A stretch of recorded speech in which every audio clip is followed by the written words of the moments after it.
மயிலாடுதுறை அருகே அரசு வீடு கட்டும் திட்டத்தில் பயனாளியின் வங்கிக் கணக்கிலிருந்து 2 தவணைகளாக தொகையினை பெற்றுக்கொண்டு தேநீர் செலவுக்கு ரூ. 150 பணம் கொடுத்தனுப்பிய ஒப்பந்ததாரர் வீடு கட்டப்படாததால் ரூ. 72,244 திரும்ப செலுத்துமாறு வந்த கடிதத்தால் அதிர்ச்சியடைந்த பயனாளி மாவட்ட ஆட்சியரிடம் புகார் அளித்துள்ளார்.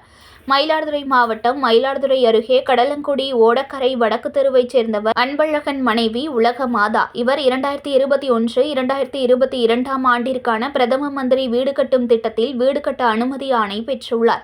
இந்த வீட்டை கட்டுவதற்கு ஊராட்சி ஒன்றிய அலுவலகத்தின் மூலம் பரிந்துரைக்கப்பட்ட ஒப்பந்ததாரர் காலி கிராமத்தைச் சேர்ந்த மாரியப்பன் என்பவரிடம் ஒப்படைத்தனர்.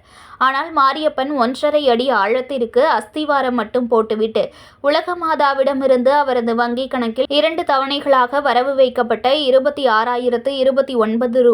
26,01715 என மொத்தம் ரூ. 52,744 மற்றும் ரூ. 19,500 மதிப்பிலான கட்டுமான பொருட்களை எடுத்துள்ளார். ஆனால் இதுவரை வீட்டுப் பணிகள் தொடங்கப்படவில்லை. இந்த நிலையில் மயிலாடுதுறை வட்டார வளர்ச்சி அலுவலரிடமிருந்து வந்த கடிதத்தை கண்டு உலகமாதா அதிர்ந்து போயுள்ளார். அக்கடிதத்தில் ஊராட்சி ஒன்றிய அலுவலர்கள் பலமுறை நேரில் சென்று கேட்டும் பயனாளி வீடு கட்டும் பணியை முடிக்காததால் பயனாளிக்கு விடுவிக்கப்பட்ட நிதி மற்றும் கட்டுமான பொருள் கிரய தொகை மொத்தம் 72,244 ஒரு வாரத்திற்குள் வங்கிக் கணக்கில் திரும்பச் செலுத்த வேண்டும். தவறினால் முறைகேட்டில் ஈடுபட்டதாக கருதி வழக்கு தொடரப்படும் என்ற கடிதத்தால் மனவேதனை அடைந்த அன்பழகன் உலகமாதா தம்பதி மயிலாடுதுறை மாவட்ட ஆட்சியரகத்தில் நடைபெற்ற மாவட்ட ஆட்சியரின் மக்கள் குறைதீர் கூட்டத்தில் மாவட்ட ஆட்சியர் ஸ்ரீகாந்திடம் புகார் மனு அளித்தனர். இதுகுறித்து அன்பழகன் கூறுகையில் 2 தவணைகளாக பணம் வந்தபோது எனக்கு ரூ. 150 மட்டும்தான் கொடுத்தார்கள். எவ்வளவு தொகை வங்கியில் வந்தது என்பது பற்றி கூட அப்போது எனக்கு தெரியப்படுத்தவில்லை.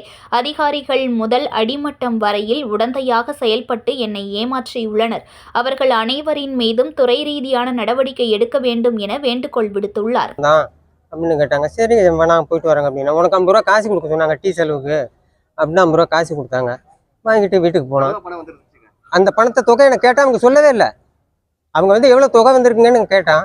அவங்க அதை சொல்லவே இல்லை. உனக்கு தேவை வீடு வந்திருக்கா என்னங்க மோடி வீடுன்னு சொன்னாங்க.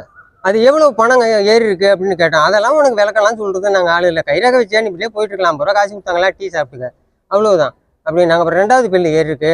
செங்கல் இறக்கும் போது இங்கே செத்துக்கப்பா அப்படின்னாங்க. செத்துனா செங்கல் இல்லை. அப்புறம் பணம் எடுத்து கொடுப்பா உனக்கு பில்லு வந்திருக்குன்னாங்க. 2வது ட்ரிப்பும் போனோம். அப்போ எவ்வளோ பணம் வந்திருக்குங்க ஆச்சுன்னா, உனக்கு கைரேகை வையே உனக்கு 100 ரூபா பணம் கொடுக்க சொன்னாங்க. அவ்வளோதான். யாருன்னு கேட்டான். நீ ஏன் அதை கேட்குற?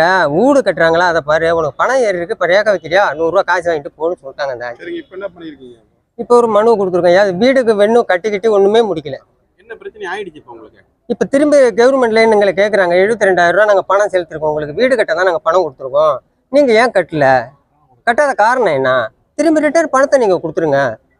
ஓவர் சார் பார்த்தாங்க ஐயா. ஆனால் பார்த்தாங்களே தவிர ஒரு சிங்கிள் வந்திருக்காங்க. அந்த வீடு கட்டும் போது ஆரம்ப ஸ்டார்ட் வந்தாங்க. அதுக்கு பிறகு அவங்க முகத்தை நாங்கள் பார்த்ததில்லை. நாங்கள் எங்கள் வீட்லேயோ புள்ளியிலோ நாங்கள் பார்த்ததில்லை. அதுக்கு பிறகு ஐயாவை நாங்கள் சந்திக்கவும் இல்லை.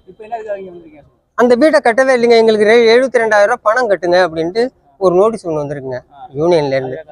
ஆமாங்க.